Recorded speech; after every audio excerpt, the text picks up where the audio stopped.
Hi, welcome to another episode of the Whole Note podcast. I'm your host, Shin Kim, and I'm really excited to be joined today by an internationally acclaimed violinist, William Hagen. Thank you, Will, so much for being on the show with us today. Yeah, thanks for having me.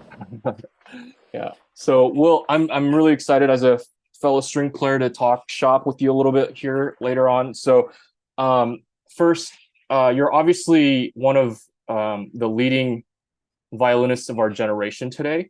So it's no surprise that Wouldn't you've say studied. obviously, but thank you. No, I think it's pretty obvious, but it's no surprise that you also have studied with some of the most celebrated violin teachers in the world today. So I want to talk a little bit about someone that I know has had a profound impact on your life as a violinist and musician, and that is Mr. Robert Lipsett, who is one of the violin teachers at the Colburn School in LA. So can you talk a little bit about how you first came to study with him and how he's helped shape who you are as a violinist and musician today? I first met Robert Lipsett when I was, I believe, 10 years old, something like that. And I had no idea that I was auditioning for him. I had no idea who he was. I'm not from a family of musicians. We were not, the music world is such a bubble. So Robert Lipsett's a huge name in the violin bubble, in the music bubble. But I didn't know who he was or anything, and I just thought I was getting a master class. In fact, that's exactly what we thought. We thought we were just getting kind of a one-off lesson. And I think he thought it was an audition. And so I won the audition that I didn't know was an audition, basically, was what happened. So I went in and I played for him, and he told me to leave the room and had my mom come in. And apparently the first thing he said was, "Can you move to Los Angeles?" And we were like, "What?" Anyway, and so it kind of, we realized what a huge opportunity it was. And I flew down to LA weekly for 7 years to get lessons with him.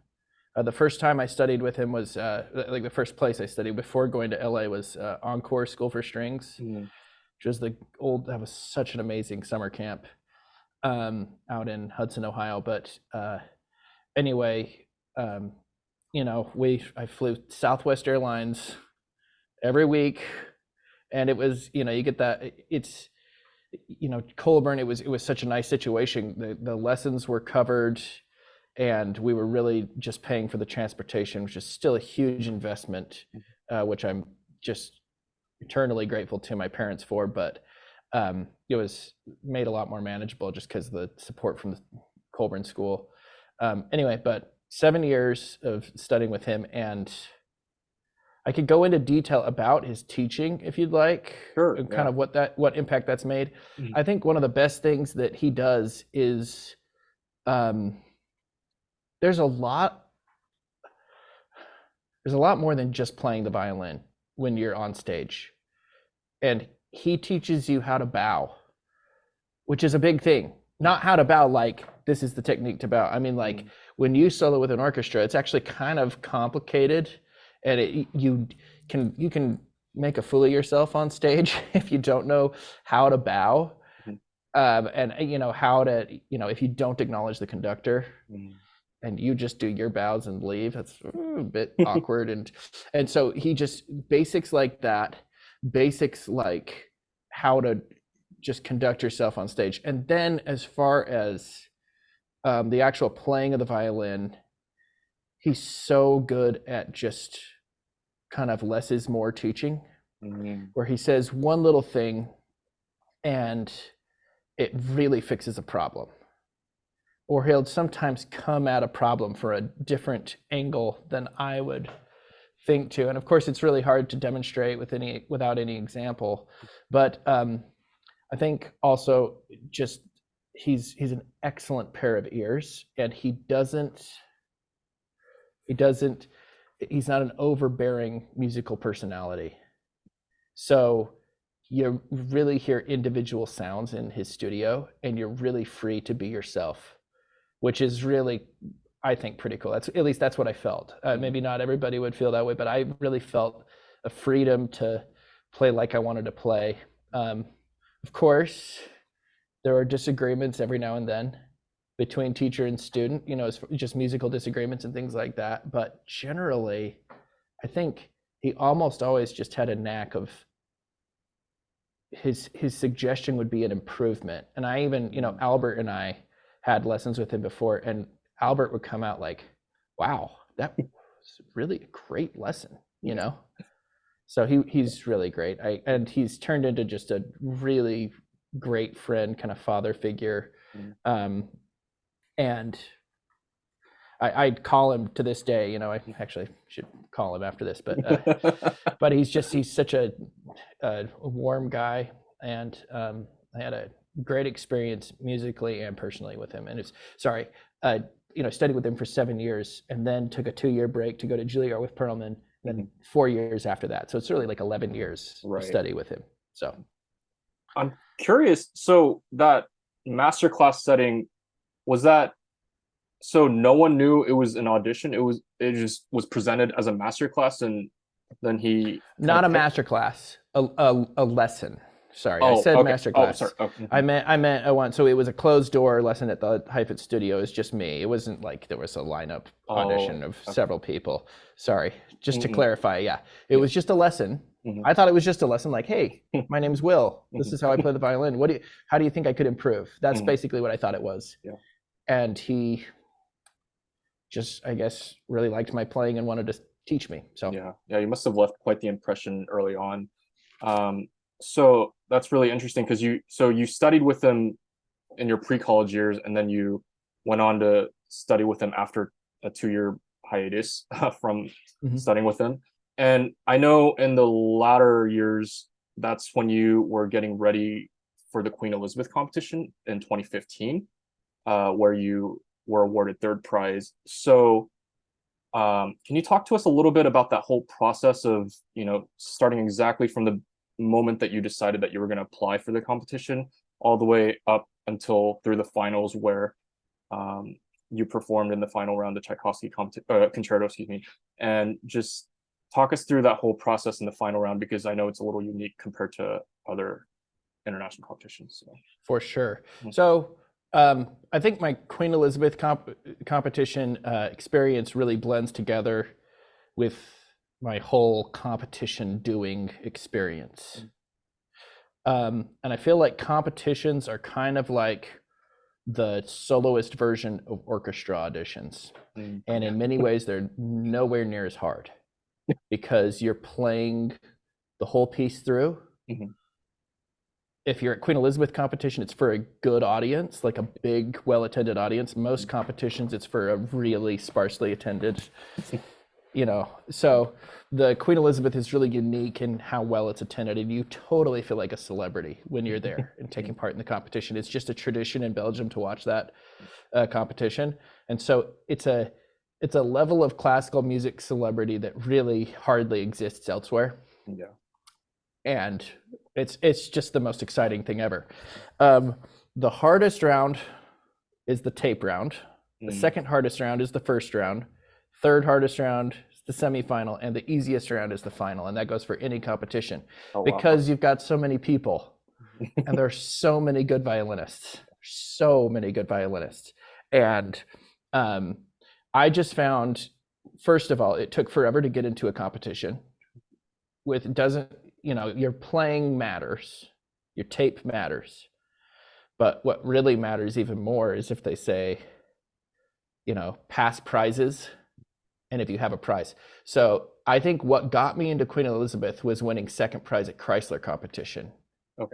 In Vienna. And I had kind of started to do competitions, and I had bad luck.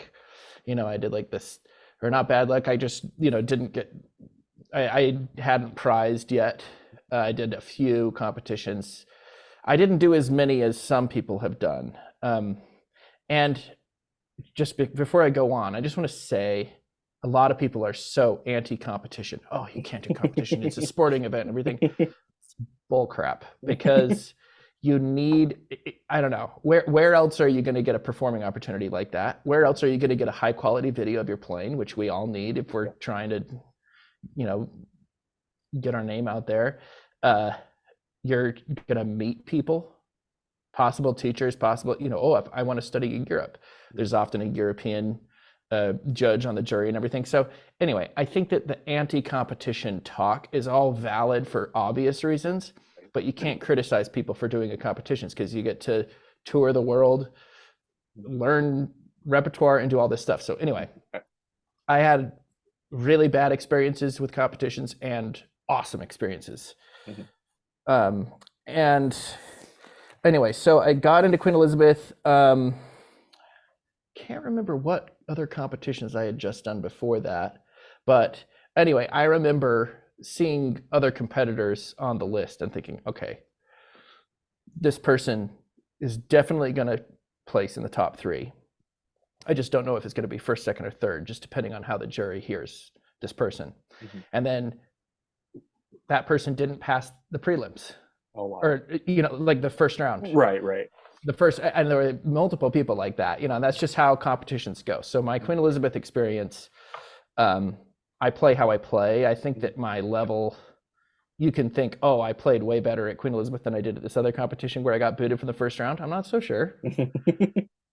So I think the jury just heard me in the right way for 3 rounds.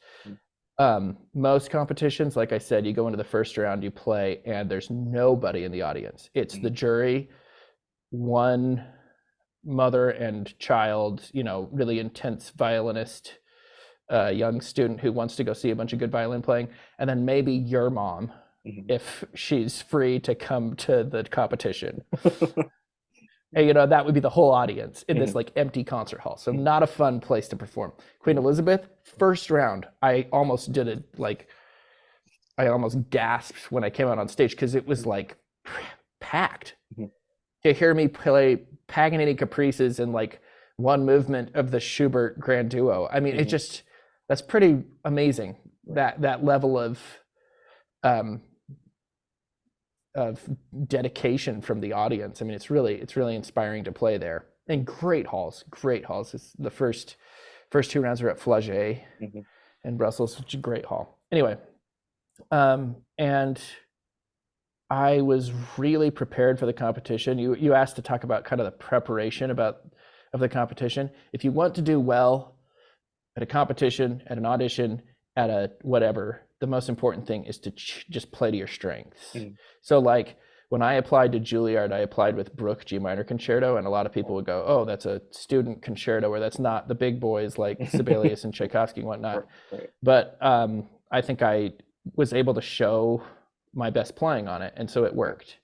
And by the time I was in the final of Queen Elizabeth, I'd played Tchaikovsky more than other concertos, and I had more experience with it. I had kind of lived with it. And most importantly, I felt super confident in my Tchaikovsky, and I was excited to perform it. And that's kind of, that's what you need going into a competition or a performance or anything. There's no real difference in preparing for a competition, because the honest truth is that I've had weeks in my professional life that are way harder than Queen Elizabeth, as far as the amount of repertoire I'm juggling. And I mean, everybody goes, oh, it's just unbelievable, this repertoire. It's like, check out Josh Bell's schedule, check out Hilary Hahn's schedule, check out any touring artist's schedule. It's often way harder to be a touring soloist, like way harder. We had a week in between each round. I mean, it would be a completely normal month to do that competition.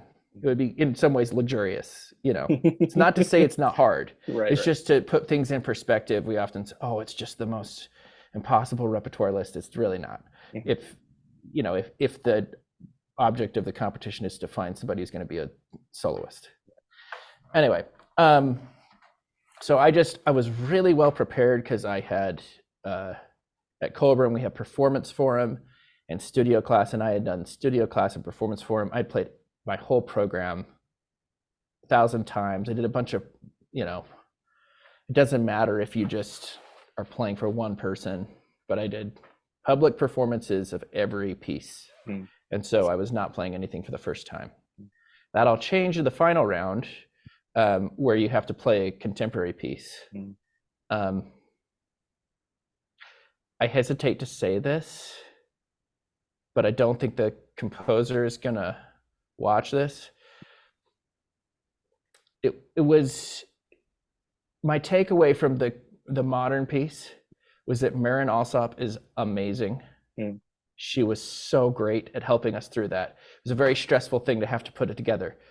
Do I think that the performance of that piece really was what people were listening to? Not really. Yeah. It was mainly the Tchaikovsky. So I think actually a big reason why Queen Elizabeth does that is to kind of like throw you off balance in your preparation. So you're not just practicing your concerto for a week, which is so luxurious. Can you imagine? I had no cell phone. I had no no contact with the outside world. Can you imagine how good your practice is when you literally can't? I mean, it's like a month of practice in the real world. So I had no distractions.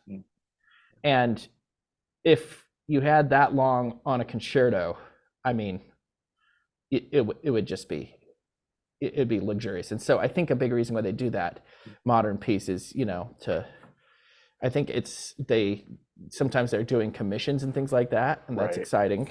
But I think that it's also just to really make sure that you're stressed. And it worked because it was a really hard modern piece. Yeah. And like I said, Maren Alsop was just amazing in helping us through that. Everybody came away like, wow, she's great. She made you feel like even if you were gonna mess up, she would just be there. It was like, I don't know, you felt kind of like a pop star with a backing orchestra, like that's funny. Like they're just gonna be there. You're gonna do your thing. I mean, it was fabulous conducting and fabulous, warm. I just can't say enough good about her. And then the Tchaikovsky was so much fun. So much fun. And again, another great hall. And it was just a really, really good experience. And living in Brussels for like a month, my only experience in Europe before that had been like one family trip, which was really fun. And then I did Chrysler competition, like I said, which was fabulous experience also, getting to play in amazing halls and stay in one of the world's great cities. So anyway, Queen Elizabeth was so exciting, so thrilling, kind of an otherworldly, dreamlike experience that I think back on, kind of a real highlight of my life. Yeah. And really, just really fun. Yeah.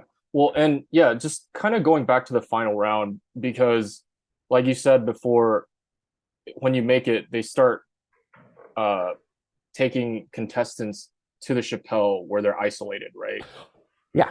So I didn't talk about that enough. Yeah. No. Well, and I just wanted to ask because, like, isn't it like they put you in the order that you're going to perform in the final round? So, like, is it usually like a week before then they take you and then you're just isolated with other contestants? And so I was like right in the middle of the week. And the guy that I arrived with was Alexei Semenenko, who is such a great violinist and such a nice guy. We got along so well. We've never played together since then, which is a bit of a tragedy.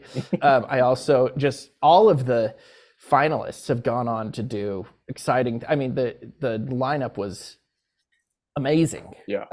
Stephen Wartz and I both went to Kronberg together. So I've played with Stephen a lot more than I have with the other finalists. Actually, no, that's not true. Fumika also. So Stephen, Fumika. It's been so long. It was Stephen and Fumika who ended up at Kronberg together. So I played with Stephen and Fumika quite a lot. The other contestants I haven't really played a lot with, but they've done such exciting things. One is, they're concert masters here and they're great soloists and everything. And I just feel really honored to have been part of that group. It was really thrilling. But yeah, you arrive in pairs and like for a week. So if you're going to perform on Monday, you arrive on Monday, Tuesday, Wednesday, so Right. on. And so the night before the final is a really, really fun night because everybody's there. And so it gets more and more fun to be at the Chapelle, and then more and more sad to be at the Chapelle. And most people by the end are they cannot wait to be done with it, because it's there's so much anticipation on it. It's not a normal concert. It is so not a normal concert. Actually, that's one of the other reasons to do a competition like Queen Elizabeth is nobody will listen to you like that for the rest of your life. It's so thrilling that everybody actually cares about every note that you're playing in an intense, fun way. I find, I definitely have performance anxiety, but something about that competition, I just was always it's like if I have a real challenge, then it just really helps me get over the nerves and really have fun. And so I was really just having a whole ton of fun. Of course, I had nerves, but they were really healthy, extra energy sort of nerves. Right. Yeah. I'm just curious. So, I mean, obviously you guys didn't have phones or anything. What did you and the participants, other finalists, do like in your free time besides practicing? Or did you guys all hang out together, or what? I mean, yeah. Yeah, we hung out together. I think the property was, we went, Alexei and I went on a lot of runs together. They let us get around. It's kind of in a rural area, or close enough to a rural area. And so rural. Sorry, I'm just reminding me of my favorite 30 Rock episode, Roger. Anyway, so Alexei and I went on a lot of jogs together. We watched such a depressing movie the night before the final. It's called Into the Wild. Oh, okay. So ridiculously depressing. It's like a true story about a guy who went to Alaska and starved to death. Oh no! that was like my pump up for the competition. Anyway. But the rest is history. But anyway, I mean, we just kind of hung out together. They have like ping pong table, things like that. But as far as what we did, it was really practicing a lot. Yeah. That's awesome.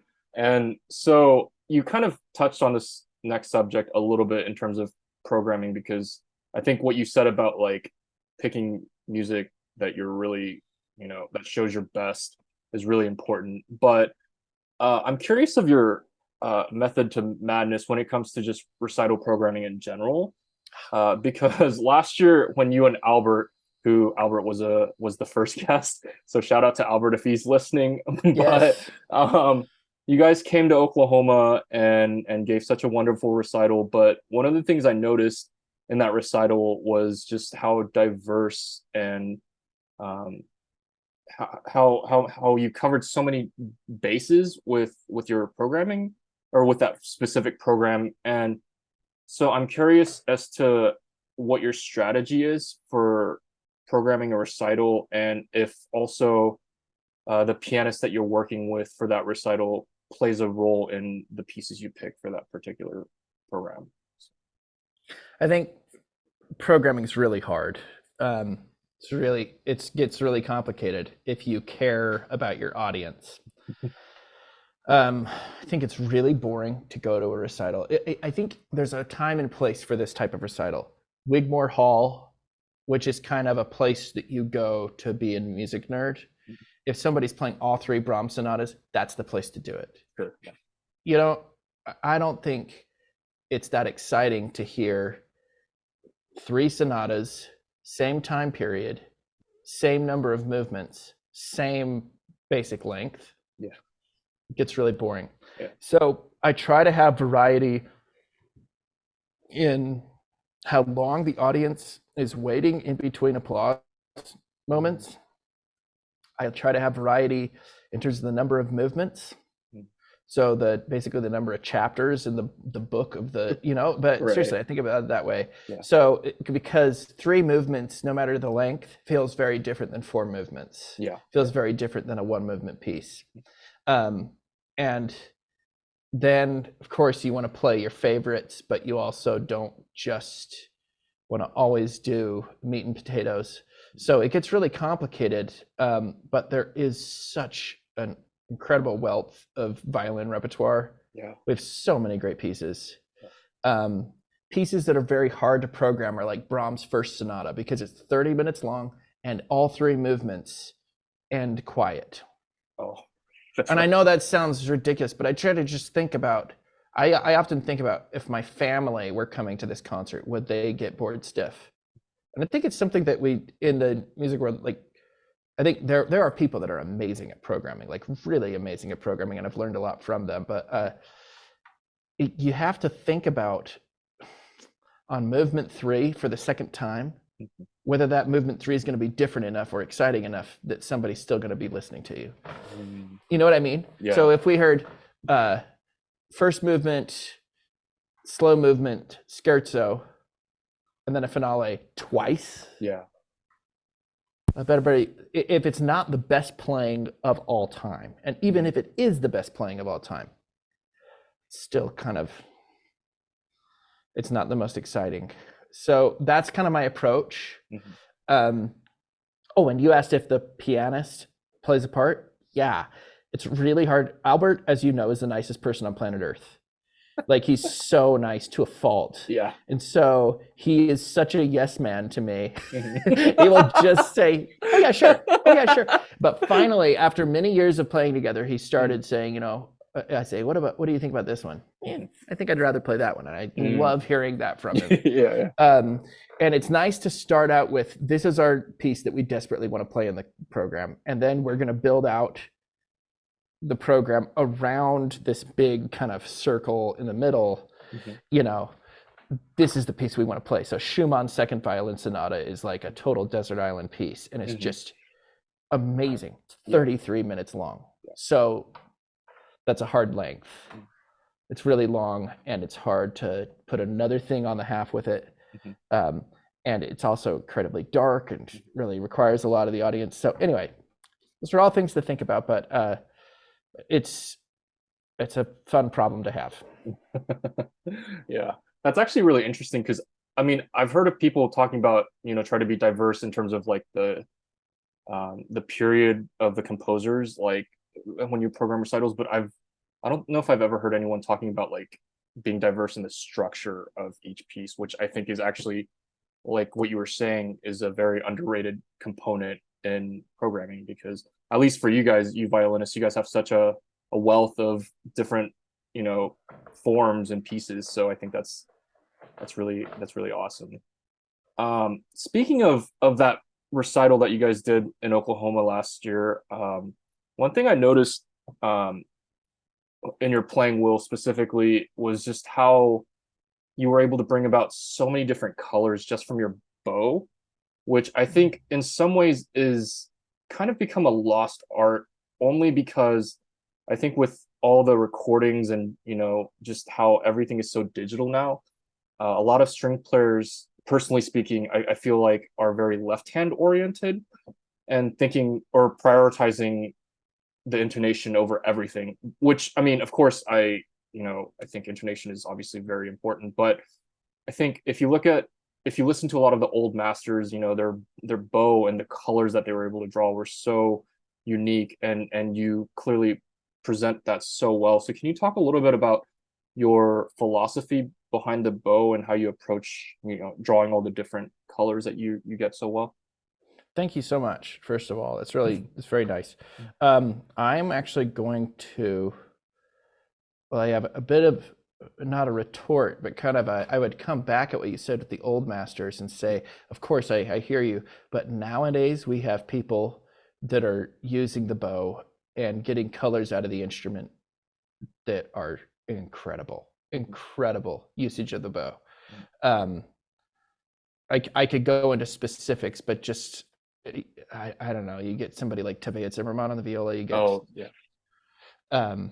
I mean, on Sophie Mutter, whether you know, she's a huge personality. Some people are rubbed the wrong way by her playing. Some people think it's absolutely godlike. And no matter what you think, she does amazing things. And it is totally, the hands are totally connected. And so my big thing that I've been doing, I think one of the best things ever to happen to my playing was to get out of school and be my own teacher. And that's with total respect and appreciation for my teachers. But I always tell my students, the best teacher is you.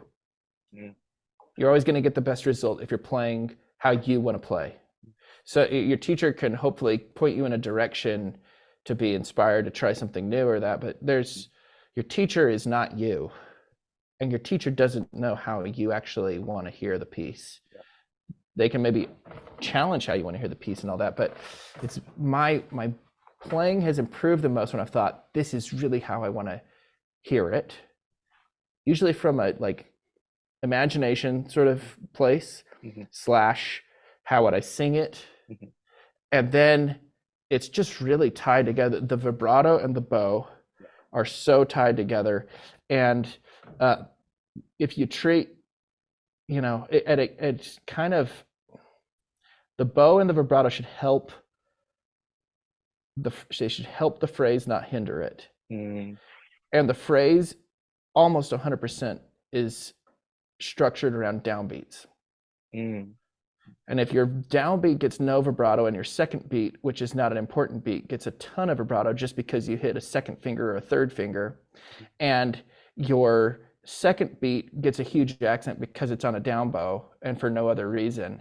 That's the kind of false accent that even a great violinist will do. Like I can name you great violinists that put false accents and things in.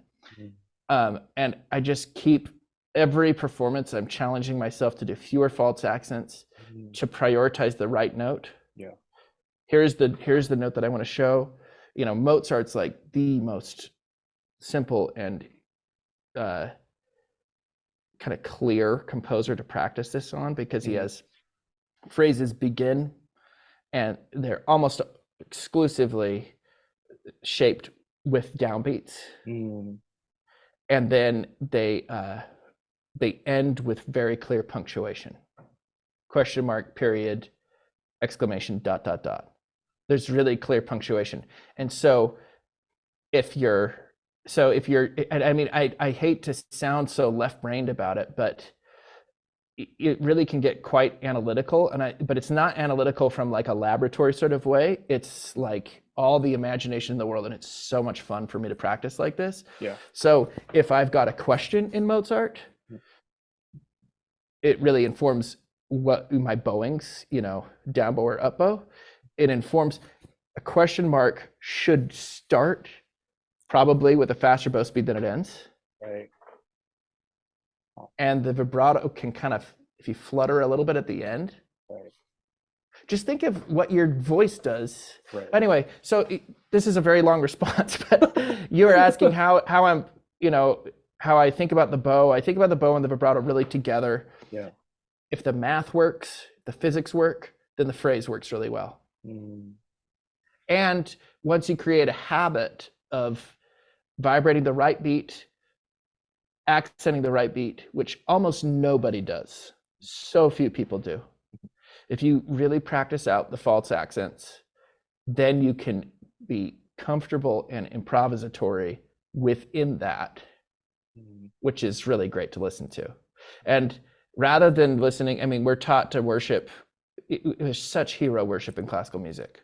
And of course, people, there have been unbelievable people, but I think it's really good to listen to pianists and listen to great singers like Ella Fitzgerald and Marvin Gaye and Frank Sinatra, Tony Bennett, that kind of thing, that kind of way of turning a phrase.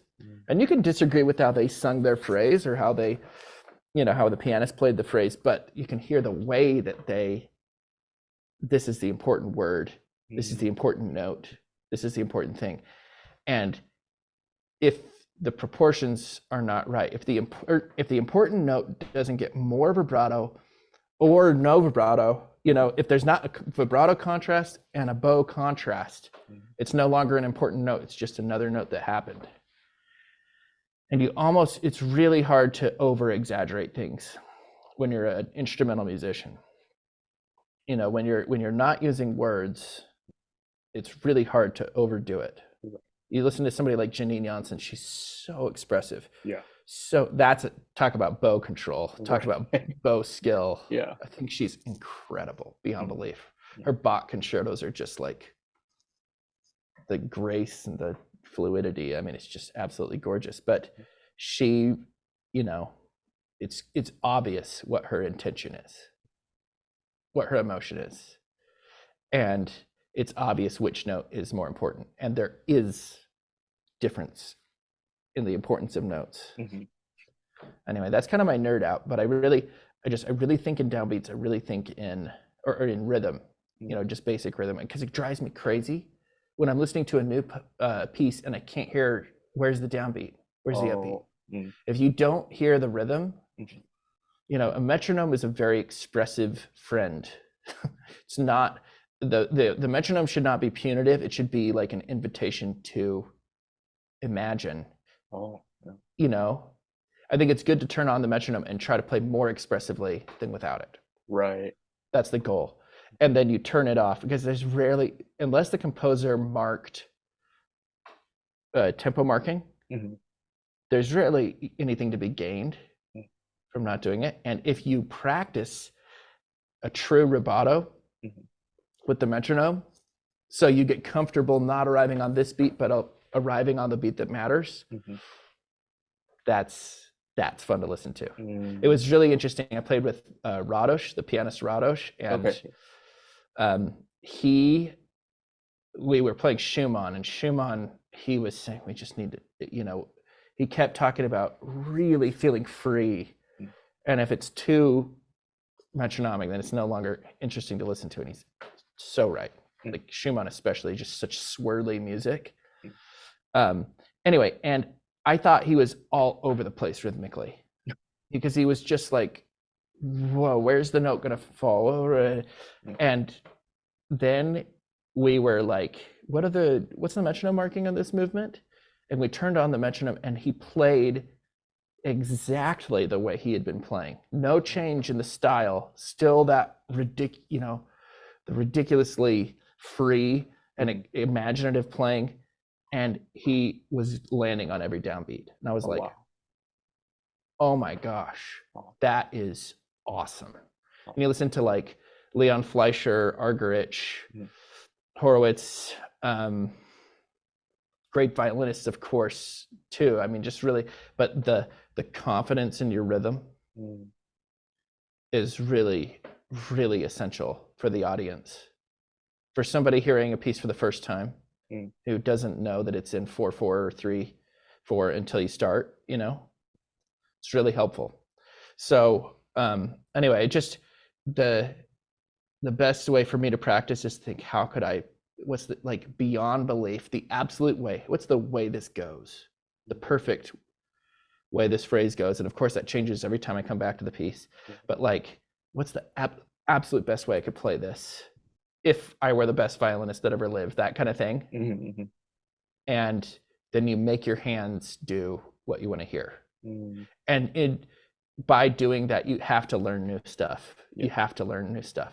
And anyway, thank you for the compliment. And it's really fun to work on, to get into the nitty gritty like that.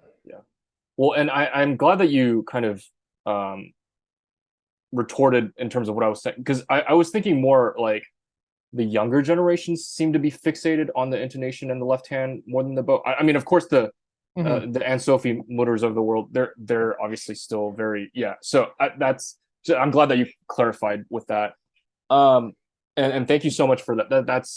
I've never thought about, you know, bring out the colors and phrasing in that way. That's really, really interesting, actually. And I mean, it sounds so simple to think about, like, bring out the strong beats, but we don't think about it enough, I think.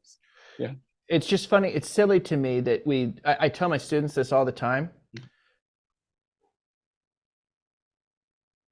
Everybody listens to, like, pop. What's the music that everybody listens to? There's only one genre of music in the entire world that doesn't have a drum beat or a metronome. We'll call it a metronome. It's classical music. It's the one genre. So It's not actually more musical to play with rhythm that's all over the place. It's less musical. It's less human. Yeah. In terms of it's not, I shouldn't say less human, but it's less musical. It's less easy to listen to. Yeah. Musical, just the definition. I think we all think expressive.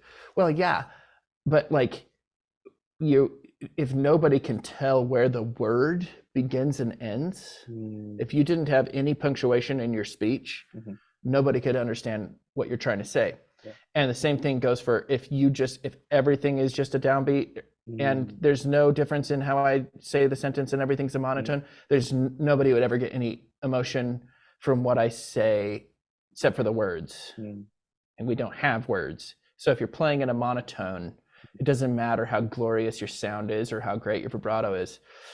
A good musician is a person who's easy to listen to because they show you the notes that are important. That's just fantastic advice and wisdom. So thank you for that.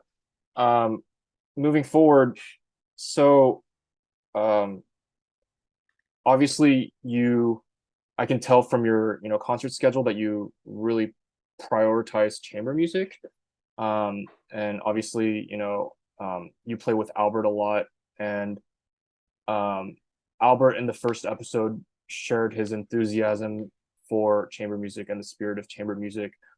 And so I'm curious, Will, how has working in a chamber music setting helped and shaped your work as a soloist when you come back to your big concertos? So like, for example, what does playing a Brahms piano trio do for you when you come back to his violin concerto?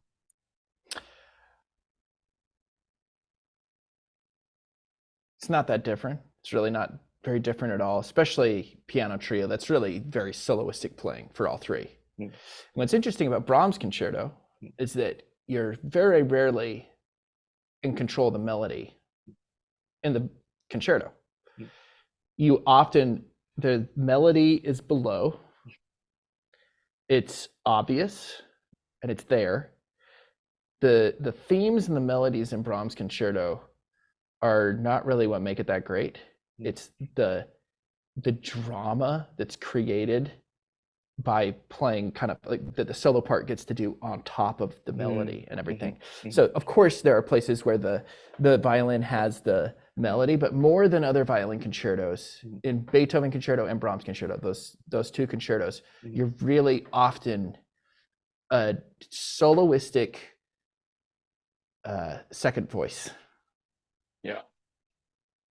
So we all know the dum dum bum ba dun dun dun dun dun dun dun dun well da da da da da bum bum dum yeah. I mean, you can kind of argue that the cellos have the boom. Nice voice crack. The boom, boom, bum bum, boom, bum bum, bum bum bum ba. It's straight out of the orchestra introduction. Right. And sorry, I'm really nerding out on Brahms right now, but basically the point is that, I mean, first of all, chamber music it really is some of the most amazing music. I mean, show me a better piece than Verclair to Nacht, Schubert Cello Quintet, Schubert's second piano trio, first piano trio. I mean, it's Brahms Viola Quintet, G major. Just astonishingly amazing music. Mozart Divertimento. Just incredible stuff. And then with chamber music, you get to play with people that are, you get to play with other people. And I'm so lucky. I get to play with people like Albert, who's amazing. Yeah. Not good, not great, like beyond that. He's like amazing. He's just fabulous. And I get to play with Orion Weiss, who's, just same thing. It's like, I mean, it's just so inspiring to play with him. And then it's really helpful to play in a group where people will actually call you out if you're not listening. And if as I've gotten more experience with chamber music and I'm better at letting the other line out, because for the longest time I was just a soloist, just playing this, and even when I played chamber music, I was so focused on my part.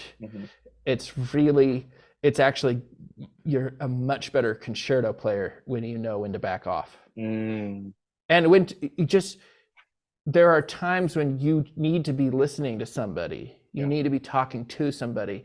And if you're still talking at the audience, it's like, you know, I think Tetzlaff told me kind of offhand in a lesson one time, you know, we're not just musicians, we're actors. And that's been a huge thing. I don't know if he meant for it to be as huge an influence as it was on me, but basically, if the scene that you're playing in the play is not breaking the fourth wall, and you're just breaking the fourth wall, just talking to the audience, or I shouldn't say breaking the fourth wall, but if you're constantly speaking in a monologue when you should be responding to the person who just came through stage left, you're not giving a very good performance. And it took me, it's shameful to say, but I played Korngold Concerto several times before I was really aware of the one-on-one chamber music duets that are happening with me and the orchestra. And you can get away with it because, you know, it's not clearly marked. It's not like the audience sees a spotlight on each person that you're supposed to be doing. And you can get away with it if you play with good rhythm, but it's just so much better. And you change your playing so much. There's way better variation in your performances if you're responding to somebody rather than just playing at the audience the entire time. And of course, when you're responding to the person, you're still playing to the audience. It's just a lot more fun for the audience. Right. Because all of a sudden you're responding. And I mean, Albert is constantly saying stuff to me in the piano that's like, he's just so elevating my playing, And if I try to talk back to him, it elevates his playing and we can elevate each other's playing. And you don't actually have to be that beyond belief good at your instrument to elevate somebody's playing. You just have to talk to him, give him the opportunity. And so anyway, that's how chamber music has really, I think, hugely improved my concerto playing, is that I really care about what the flute is trying to say after the cadenza in the Tchaikovsky. And I play my part. You know, it's also really funny in chamber music, I'll practice something over and over again. Why is this not working? I feel like it should be prettier. And then you get to the rehearsal and immediately it's so easy because you just need that other person to be talking to you. Right. Yeah. No, that's so spot on in terms of just the listening and responding. I would just venture to add on one more thing, because for me personally, I think what chamber music does is, I mean, oftentimes people talk about how music is its own language, right? You know, it's a language that we use and not speak, but it's its own language. I would go a step further and say, you know, the different composers studying their music is like studying another dialect. So when you're learning like a Brahms trio or one of his quartets or, you know, Beethoven quartets, you're not just, you know, playing another quartet. You're really getting an insight into their world and their dialect. And so that's one thing that I really find important, because then you can bring that back to when you work on, you know, a Brahms sonata even, or, you know, just anything of the sort. So that's just, that's something that I found. I love that. That's great. Yeah. So, okay, that's great. And Will, I'm glad that you brought up earlier, you know, a little bit about your, you know, teaching ventures. And I know from having spoken to you personally that you are passionate about teaching both. I know you've taught a lot in masterclass settings, but I know that you also teach privately, which is fantastic. Can you talk to me a little bit, or talk to us a little bit about why you find teaching to be an important role in your musical life, and how that's also shaped your work as a musician as a whole? I have a lot of ways to respond to that question. One way, I really love teaching. I really love it. I love being somebody else's cheerleader, you know, and being somebody else's supporter. I really love that. aspect of it, and not just caring about my own playing, which gets a little exhausting, you know. So it's really fun for me to be on the, you know, on the sidelines cheering on. The other thing, so many of the things I've said today have really been clarified for me by teaching. Like I've become way more confident in my own musicianship and my own playing as a result of teaching. And I get really nerdy with even technique, you know. Technique is really simple. It's not complicated. That just, if, you know, it's better to be loose than tight. If you travel a long way to the note, you're gonna miss more frequently than if you travel a short way to the note. In the bow, you know, it's going to sound better with a straight bow. And, you know, it will sound better with a straight bow. Yeah. It'll sound better with a consistent sounding point. And then once you have the mastery of that, then you can start to really play with it. But those basics are there, but having to teach them and lay them out I mean, I think for a long time, I just wasn't thinking about things in a simple way, because you get so caught up in your head that you think it's like it's a mental thing. Oh, it's a metaphysical, you know, it really is just basic. And that's how I didn't used to talk about phrases like I'm talking to you about them. I was talking about downbeats, this and that. Now I can really define how I build a phrase.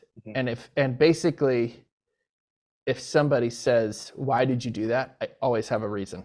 And I didn't always have that before. I was just like, oh, I just play, follow my heart.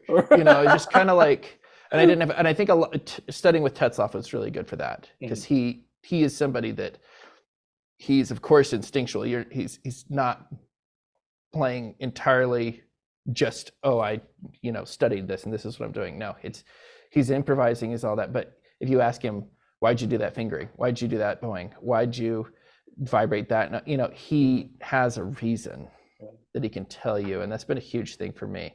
And I've just, but teaching has really helped me clarify that. And then also it's just, I mean, just to be completely honest with you, I want to do more and more teaching, just as a way to not have my musical life just be on the road. You know, it's really nice to come home and be still musically involved at home. And then you learn a lot from your students. I mean, I've like sometimes now multiple times I have some really talented students, and my students will come in with a fingering and I'm like, oh my gosh, that's way better than what I've been doing for years and years. You know, so like they're just like, I just really respect my students, and, you know, get a lot from them too. So it's just the best. I love it. Yeah. And that's actually kind of what the sentiment about, you know, how it's improved your own playing. I think that kind of speaks to what the famous cellist and teacher Janos Starker used to say, when I think I'm loosely quoting him, but he said something along the lines of, you know, I perform so I can teach, and I teach so I can perform, or something along those lines. So I think having a healthy balance of both really complement each other really well. So I'm glad that you have, you know, found that passion in your own life. So that's really awesome. So before we go, Will, do you have any final imparting words of wisdom to our audience, especially those that may be younger and are hoping to pursue a path that's similar to yours? I think just the thing that I always try to get back to is enjoyment over achievement. It's in the music world. So much of it is centered around achieving something. So getting a prize in a competition, winning a job, doing this, it's like, but why? Because if you're doing it for money, you're in the wrong profession. You can get really lucky. There is such thing as making money in music, but it's really, don't do it for that. You got to do it because you enjoy it. And if you're not enjoying it, you're trying to do it for achievement, which is like totally not why you got into it in the first place. Hopefully. Yeah. Hopefully you got into it in the first place because you really love it. And If you're not loving it, then it's a good idea to kind of really ask some questions, because it should always be about enjoyment. Every phrase should be not, my teacher told me to do it like this, but I will enjoy my life better if I do this. And, why improve your technique? Because you'll play the violin better, cello better, piano better. If you make this technique a good habit, it'll help you play better and you will enjoy it more. It's more enjoyable to be good than to suck at anything. Anything. Yeah. So that's the reason, that should be the reason to improve, not because you want to win this competition. Well, why do you want to win the competition? Oh, well, it comes with these performing opportunities. Well, why do you want to do the performing opportunities? Because I love what I do. That should be what it is. And if it's not, then something's wrong. Yeah. No, that's really beautiful. All right. Well, thank you so much for your time. I know how busy you are, so I'm really grateful that you were able to, share some time with us and share your wisdom. So till next time, Will. Yeah. Thanks so much, Shin Young. Yeah.